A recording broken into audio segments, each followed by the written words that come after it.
Aswat Damodaran of NYU Stern School of Business joins us live. Welcome back. It's good to see you again. Thanks for having me back, Scott. No, here we are. I mean, February, the market's up nicely yet again. So I'll ask you to answer the question I posed in the intro. What do you think now? I mean, if it was overvalued a month ago, it can't be undervalued now. That would be a reversal of philosophy that would upend everything I think about value. But that said, though, I mean, even a month ago, I said only one of the stocks looked significantly overvalued, which is NVIDIA.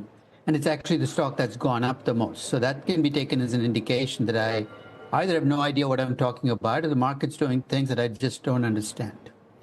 I mean, far be it from me to debate somebody who knows valuation and better than anybody, but maybe the valuation wasn't as overstretched as you thought about a month ago. Maybe we're not looking at things, maybe we're looking at things in a way that we used to, but now you can't because we're having a hard time assessing what AI is really going to mean to some of these companies. And I bring that up noting that when you were last on, NVIDIA was at 682.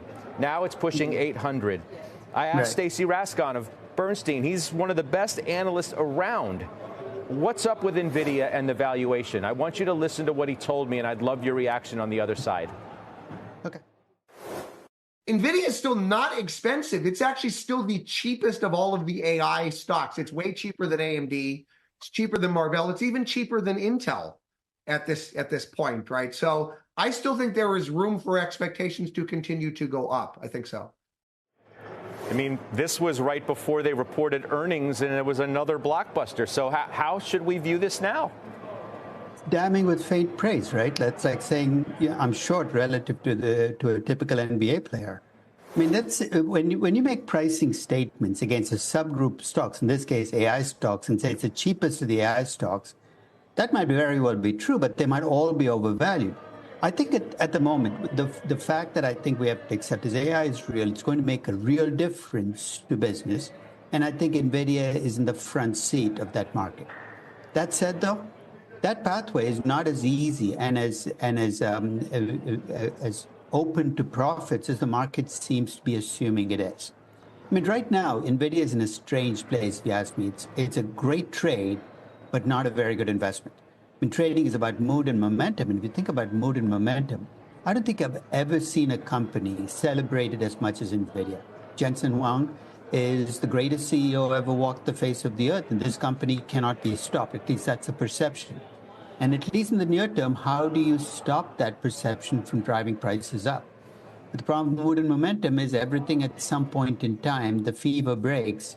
And the question is when that'll happen for NVIDIA. It'll still be a great company. But I think the pricing is a little bit out of control on the company. Now, this surprises me in the sense that I feel like I could almost make the argument the exact reverse of what you said, that it's actually a great investment. Why bother trying to trade around? I've had people come on my other program and say, well, I took 20% off my NVIDIA holding because this is unbelievable. Well, now the stock has elevated a lot. So how are you going to get back in now? But it's proven to be an unbelievable investment for those. And by the way, I think you're one of them who got in really early and has been riding that wave ever since. You're not a trader. You're an investor. And I'm glad I got in when I did. But the question to ask now, if you're an investor, is if I get in now, what am I pricing in? I mean, if you back out from the pricing, the $2 trillion market cap, what NVIDIA has to do break even, it's got to add about $400 billion in revenues. It's got to add $400 billion revenues to what it has as revenues right now. That's a daunting task. It's plausible, but if investing is about the game of the probable and you play the plausible game, you're setting yourself up to lose. Near term, they will beat their revenue and earnings targets because all engines are firing at full force right now. So I wouldn't be surprised if on the next earnings report, they took their earnings expectations and beat them again, which is what pricing is all about.